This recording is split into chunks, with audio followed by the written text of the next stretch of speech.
Hey there. Thank you for joining us today. I'm Brianna Bowling. I'm the founder of Retreat and Learn. And I got to say, I am so excited for today's interview. I'm practically giddy. I mean, really, I've been thinking about it for the last few days because in a very selfish way, I need this interview.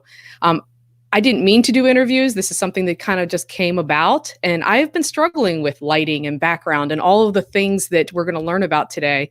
So I'm really, really, really excited to have Stephanie Cosby today. She is from Career Puppy and from Prism 360 Media, and she is going to share her tips and tricks for staging your environment for online meetings, Zoom meetings, and other online events.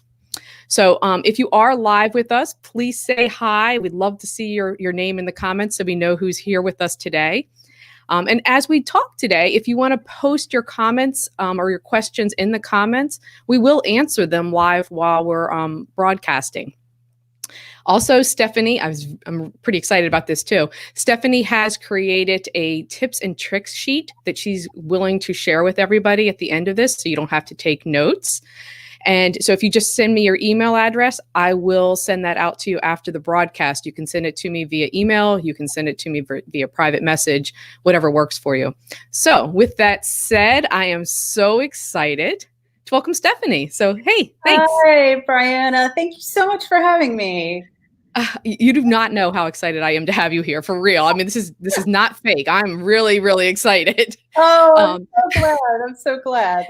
It is. It's great. So a few months ago, I was basically doing all of my retreats on my waterfront farm, and I wasn't doing these type of things. And so this is very new to me. And one of the things that I've struggled with is, oh shoot, I forgot what we were going to start with. Now you're going to have to help me out. So this is what happens when you do things live. I should look at my notes, right? Well, the lighting. So lighting, yes. And that's something that you and I were just talking about, the lighting. And I was trying to get my lighting right before we did this. So can you share some tips and tricks on that? Sure. Lighting can be one of the most, I don't think it's the most important thing, but I think it's probably the second most important thing about setting up for your interview. Probably the easiest thing to do to find the best lighting is to take your cell phone and put it in selfie mode and walk around your house and kind of see when your face looks bright and luminous. That way it's easy to find a place. Natural lighting is going to be the best. So if you have a window that you can sit in front of where natural light comes in, it really makes everybody look beautiful. So that's what I try to look for. Now, that may not always be the best choice for people, depending on where they're broadcasting from. A lot of times there are lights and windows on the side or even in back, and you really don't want a window on behind you or on the side of you, because it's going to shoot light behind and you're going to look very dark. So it's really not going to be the best. A bright light coming from the side is going to create a lot of shadows on the side as well. The side. Yeah, right. Shadows. That's the thing about these cameras. They're always on the opposite side. We're just talking about that. Now, if natural lighting is not an option, and sometimes it's not, you can get a little ring light. And there are simple ring lights that aren't that much, that even clip to your computer. I think I have a picture of my lighting setup that I sent to you, and it's Let's take a look at that. So this is my general setup. I wanted to so it's not glamorous by any stretch of the imagination. And there's a blanket. We'll get to why the blanket is there. You can see just above my camera, there's a little ring, and that's my ring light. And I have it on a small tripod. And it's there. Yep, right there, exactly. And that way, my house has a lot of windows, and we just moved in. We don't have curtains. I don't have enough blankets to hang on all the windows. So I do have one light to the side of me that would have cast shadows, but this ring light has really helped to do away with those shadows. So okay. Is that ring light pretty expensive? I mean, is that like something that only professionals can afford, or is that? Absolutely not. I put two different options in the tips sheet that I sent to you. This light, I think, was around $20. It's a selfie light. You can it actually even clips to your phone as well. So it clips around the eye camera. and that way you can see, and it's got 3 brightness settings, which is nice. What I did today that I don't have in the picture is it was throwing a little bit of harsh light on me, and so I put a paper towel over it. We're not talking super high technical expensive things here, because while my production company has a lot of expensive equipment, I know that's not feasible for everybody to go out and do that. So I wanted to share quick and easy tips that people can use. Yeah, and you have. I mean, actually, just in the short bit of time that we've been talking, I've started incorporating some of the things that you did. I know you were going to get to the blanket in a minute, but I can share that I actually stole my coworker's blanket. So, whoops, wherever waits. So that for exactly that reason. So we'll get to that in a minute. But you've been immensely helpful already. So, Oh, God. now what about the camera placement? Is that where should we put our camera? Where is it, high, low? What's the best place for your camera? This is probably the number one thing that I see out there. It's the easiest thing to fix, but it causes probably some of the worst visual results. The camera should be at your hairline or slightly above, and everybody has the camera further down, so it's looking up their nose. It makes, when the camera's lower than you, it makes this look much bigger. You're very distorted. And also, if the camera is too close to you, it's not a good look. It's very distorted. So I do at least an arm length away. You can see that. That's how far I am away from. Even a little bit further would work too, but I have some questionable things in my background. That's why I scooted a little bit closer so the background looks a little bit nicer. And I sent you a picture of this. I actually have a roll-around desk that's about 30 inches high that I placed some 2x4s on to get the right height that I needed. And I'm sitting on a porch chair right now, so I'm a little bit lower than I would be. Let's see. Is this the right picture? That's the ring light. So yeah, I think you showed my setup before. So I think the next photo will show you really sort of what I did to raise my camera up a little bit higher. There you go. Yep. Yesterday I was sitting on a poof. I decided that I didn't want to sit upright for that long. So the poof put me down further, which was good, because that way the camera was higher than I was and I didn't look distorted. You see my little helper down there, Gidget, who was wondering what I was doing. I have 3 dogs, and that is a challenge. We'll get to audio later. We'll talk about that. But you can see I have a 30-inch roll-around table that's a little bit higher, and you can see that I've raised my camera eye on my computer up higher, so it's about hair level to my head. And that's just going to give you a much better placement on the camera eye, so you don't look distorted. And so did you just put a block underneath there? What did you do? Just put some books underneath there and pick it up? Yeah. I'm sorry, what? I put 2x4s under that side of the my computer to raise that end up. Okay. No, that looks good. Okay. So the next thing about camera placement too is framing. So you can see here, like I said, I could have moved the table back a little bit, but then I would have had things on either side that I really didn't look that good. So you want head and shoulders in the shot, and you want about 2 fingers above the top of your head. Because if the camera, if you pitch your laptop top back too far, you're gonna have a lot of headspace here, and you're gonna be up here, and you're gonna look like you're the bottom of the camera is cutting you off. So you really want for head and shoulders. Very good. We've actually gotten a couple questions, and I just want to, and some of these are going back to the lighting part, but I really want to make sure that we do this. Jackie has a really good question that I've actually struggled with as somebody who wears glasses. She wants to know that when you have that ring light in front of you, and it even happens sometimes when you don't have a ring light, you get a reflection on your glasses. Do you have any suggestions on how to fix that? Well, like I said, it won't go away completely, but I have a paper towel that I have put over my light to diffuse the light and not make it quite so harsh. Anything that's white and porous, if you have like a piece of gauze fabric, that would work as well. And that's going to act like a filter to create that harsh light.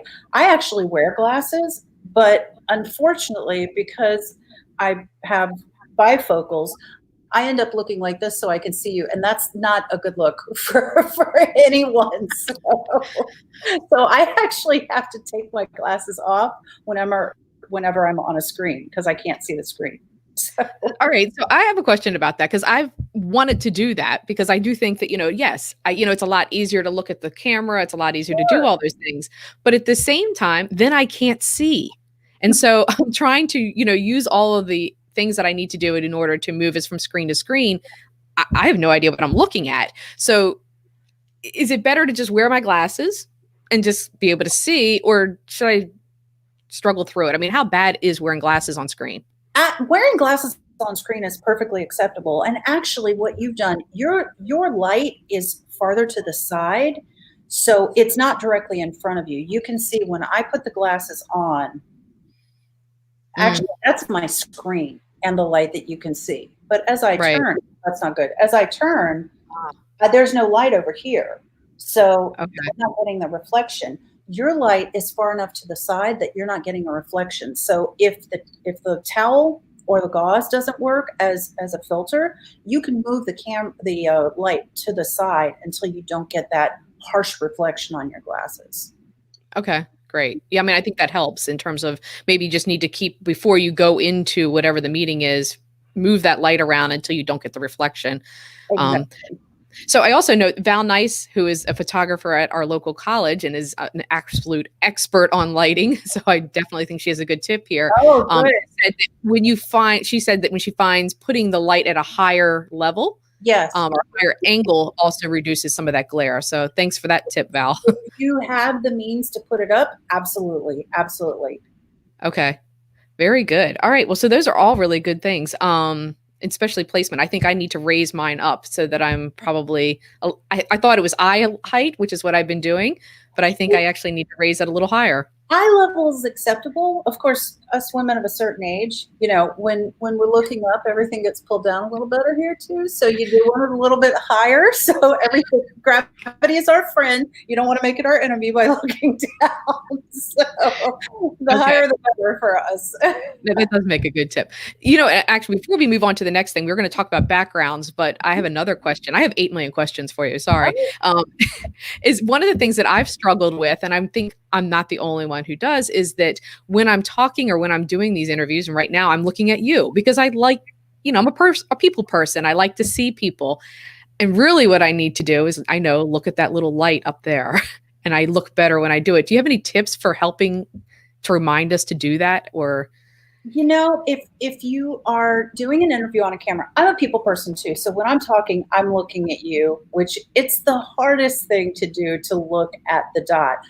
You can even put a little Post-it note on your computer saying, look at the camera. That's a prompt that especially you might want to put it near or over the face of the person that you're talking to. And that would be a prompt to remind you to keep looking up. That's a good idea. I love Post-it notes. I like the Post-it notes that remind me to take out the garbage and feed the dog. So that probably applies here too. Especially maybe there's little teeny tiny ones that say sign here, but instead it would say look there. Exactly. That would be perfect. So next we were going to talk about backgrounds. And again, this is something I'm struggling today. I'm sitting in our office, and I'm just trying to find a little spot. I'm sitting in a hallway trying to find something that doesn't look too officey. But your background looks great. And this is actually, I'm going to tell a little secret here. I'm going to throw you under the bus here, Stephanie. But we did an interview, Stephanie and I, a couple weeks ago, and it was kind of impromptu. And I looked at her background and I looked at everything she did. She looked great. And I'm thinking, gosh, she looks just fabulous. She has this wonderful background, everything's set up nice. And then she shared with me that she had moved into her house that week. And that if I had looked probably 2 inches to the right or 2 inches to the left, there were boxes and everything else under the sun. So tell me your secrets. Well, the good news, I'll give you the good news. The good news is the camera only sees this much. My room is 30 feet wide, but thank goodness, you have only that much to work with. So, and even better yet, when we're both on screen, it's even less. So that's a nice thing. So the thing to do, I think, really is to just take a look on screen before the interview begins. You don't want a super, super cluttered background, but you don't want a stark background either. If stark is all you got, then that's all you got. If you can throw a plant back there somewhere, that's great. Also, you don't want, I mentioned that light behind you, so you don't want a bright light. Now, I'm fortunate that I have a dimmer on my lamp back there. So it's a little bit to the side. It doesn't really distract, but it gives a little bit of warmth to that. So I opened some boxes. I found some books and shelves and I threw them up there, and I grabbed a plant and kind of put it back there, and put my little ukulele there on the side just to give it a little bit of interest. But with the lighting I have, I'm really more of the central focus, where there's a little bit of depth and contrast in the background to break that up a little bit. Okay. So now, if a white sheet is all you have, then a white sheet is all you have. It can't be, it might not be perfect, but if you have a few things that you can put back just to break up the starkness, then that's, I like how you have your painting there. I like that. You've got some contrast in colors. Some of the things I try to avoid, light panels. I worked like crazy. I had some wires from the TV that I had to get secured. I have a bedroom door that I close. That's probably one of the number one things, doors that are left open where you can see more clutter. That it's the easiest thing to fix, and it's the thing that I see probably the most. Yeah, you're making me think of, and we had talked earlier before we got on about our funniest photo bombs. I don't know if you saw the poor newscaster a couple weeks ago whose husband was taking a shower behind her. That's probably not a good background. So, and I feel for her. I do. I feel for her. I mean, that's terrible. Mirrors are not your friend as a background, because they will distract. I mean, even if you don't have a human in your house, if you have pets, my dog decided to come and let me know that it's time for treats right in the middle. So if there would have been a mirror back there, you would have seen her walking around. So yeah, avoid mirrors at all costs. Okay. Now, what about the distance behind it? So right now I'm sitting here with this wall right behind me. And in my home office, I have the same problem that the wall's right behind me. You have a lot more distance between you and the wall. Is that by choice, or just because that happens to be where your chair is? Is that a good idea? Definitely by choice. You can see, if you're looking at yours, you can see you have a shadow behind you, which movement of the shadow could distract. And you're like me, you probably talk with your hands a lot, move around a lot during the interview. So that could be something distracting. I have at least, I'd say, 8 to 10 feet behind me. So you don't see any shadows, which is nice. You do see, I didn't close the bedroom door a little bit, either that or my dog opened it on her way out. That might be what happened.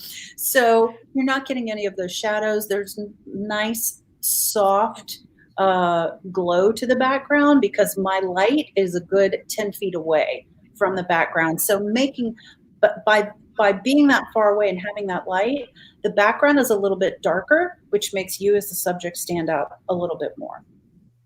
Perfect. Okay. Well, that's really actually pretty helpful. I think I'm going to change how I do things at home once I have my house back to myself and we have more people or less people in my house, and I can set up something more appropriate. If it's okay, we're going to move on to audio. I'm sure we have all kinds of good tips there too.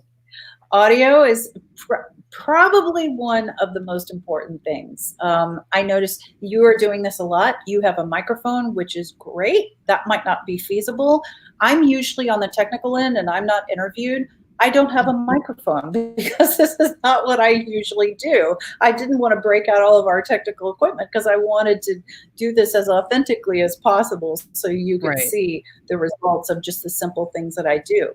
So I believe I have another photo there of I have made blankets.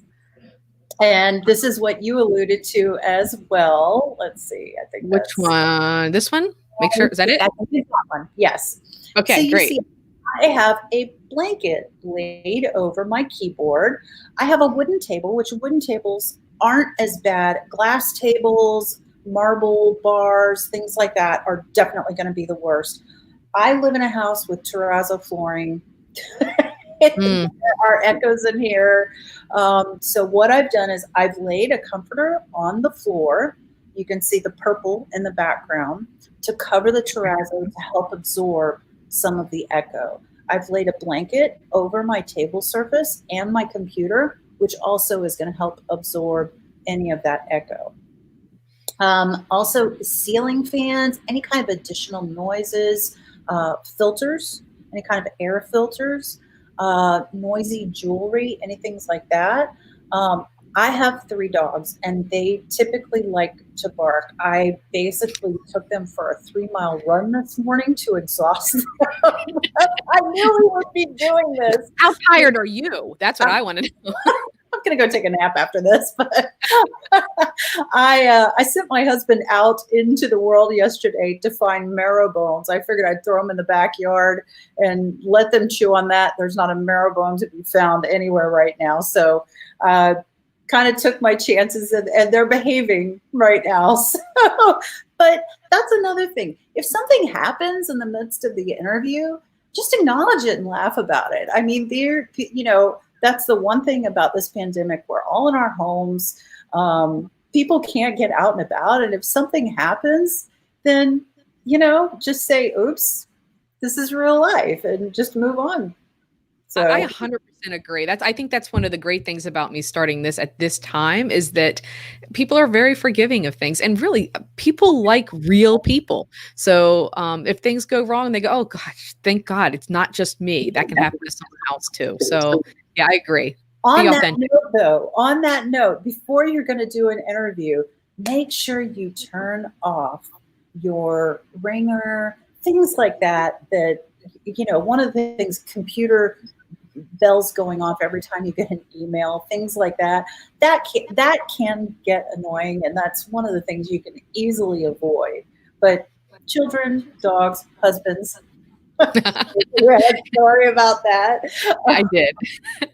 Yeah, I should share. I mean, if I'm going to throw you under the bus, I should too. Is that one of the very first interviews I did in this series, my husband came out, and we're all in COVID right now, and I have myself and my daughter, and everybody's trying to work in their little stations throughout our house, and we're 3 minutes into the interview, and here comes my husband out from, he calls it his office. It's actually our bedroom right now, and he's singing some song, and I'm throwing a pin as best I can at him so it hits him in the head, telling him be quiet. What I didn't realize, and this is where you freak out, is that nobody could hear him sing, but they could hear the pen hit the floor. So who messed up there? Me. But it happens. It's okay. It does happen. So but you're right. Prepare the best that you can. Obviously, you want to do the very best you can to prepare. But if things go wrong, that's what happens sometimes. Exactly. And that kind of brings to my final point on the tip sheet is, when it's go time, sit up straight, smile, have fun with it. Yeah. I mean, you could, if all of these other things fall apart, have fun with it. No, it is true. And I mean, I have had fun with you today. I think I knew this was going to go really well just because you're fun to talk to, which is great. Thank you. I enjoy our talks. Me too. While I know we still have a number of people still on with us live. If you have any other questions, we're going to probably be wrapping up really soon. So if you have any other questions, post them now. Definitely send me your email afterwards, and I'll be glad to send the tip sheet that Stephanie prepared. It's really, really good, and it kind of goes over all these steps that she just shared with us, but in a nice, clean, one-page format that you can maybe post on your wall to help you out when you're struggling with some of these things. So I'm trying to think, was there anything else that I'm looking down at our notes here? Was there anything else that you wanted to share with us? No, just, I mean, it's staying connected, the tips that you are the interviews you're doing and the tips that you're giving, I think are really great for everyone. And, this might become the new normal. So I'm glad to be able to share just a couple of things to help people in any way that we can. Oh, thank you very much. Right before we hang up, I just wanted to make sure that there's anything else. Rachel has a good tip. She said to make sure you take a nice deep breath before you go on, and that's actually a great idea. Let's see. Actually, I sometimes spray. I have a little spray from one of our retreats that we have created, these customized aromatherapy sprays. And I spray that right before we go on, usually just to help me relax and get into the frame of mind. Let's see. Gwen had a great idea that you can also use QuickTime or something else to check your framing, lighting, and audio beforehand. For myself, I go into this little studio and kind of do a test run. You can create another idea too, is that I created a fake Facebook page so that we can kind of go live where nobody's looking at it, see how things work, and test it out before you're actually doing it for real. And that's so I have a Mac, and Mac has something called Photo Booth. And that's something that I pulled up. Like Gwen said, it's sort of like QuickTime. So it turns your camera on and it stays on indefinitely. So you can check your framing, your lighting, everything like that. So very good. All right. I think we have one last tip. Val said that Zoom has a video preview mode. So that's actually pretty helpful too. And that is true. Most of them have kind of a staging thing. You can look at it first, make sure that you look good, that your framing is good, that, your husband's not in the shower behind you before you start and before you actually go live. I can't imagine. Oh my goodness. Don't do this from your bathroom. That would be another good tip. General rule. Don't be interviewed in your bathroom. Yeah, that might be good. I think she was trying to show how she could cut her bangs. That was kind of the idea, but I feel for the woman. I really do. So too many bad things. Yeah, that too. Oh my goodness.